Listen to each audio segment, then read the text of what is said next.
Kryeministri Hristian Mickoski duke folur për ngërçin në rrugën evropiane për shkak të vetos së Bullgarisë, me tone të ashpra kritikoi ish-ministrin e punëve të jashtme Bujar Osmani. Sipas Mickoskit, Osmani është fajtori kryesor i cili duke negociuar për identitetin Maqedonas, sjell vendin në situatë që të mos mundemi të fillojmë negociatat. За жал, тоа го правеше еден министер во минатото, преговараше за мојот македонски identitet.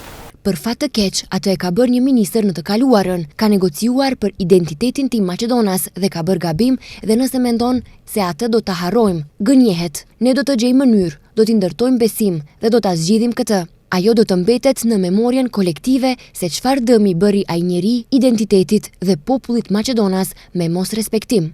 Nëse ai nuk e respekton fshinin e tij, atëherë ai nuk e respekton as familjen e tij, as popullin e tij. Atë problem që ai e ka bërë, sot na ka sjell në këtë situatë që prej kampion në rajon, do ta thot edhe në Evropë, të mos mundemi të fillojmë ende bisedime me Bashkimin Evropian, deklaroi Hristian Mickoski, kryeministër. Përfaqësuesja e lartë e Bashkimit Evropian për punët e jashtme dhe politikën e sigurisë, Kaja Kallas, do të vizitojë Maqedoninë e Veriut të premten.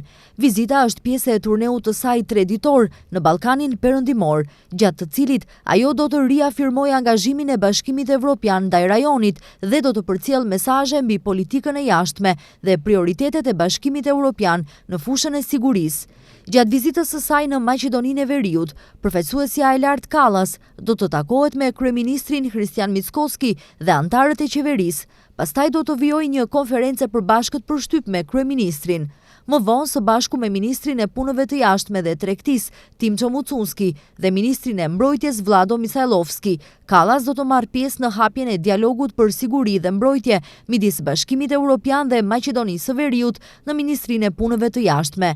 Më tej, përfaqësuesja e lartë Kallas dhe ministri i mbrojtjes Misajlovski do të vizitojnë task forcën mjekësore ballkanike në kazermat e Ilindenit, ku do të takohen me antarët e organizatës së përhershme të task forcës mjekësore ballkanike dhe do të shohin disa nga pajisjet e blera nga BMTF me mbështetjen e Fondit Evropian të Paqes.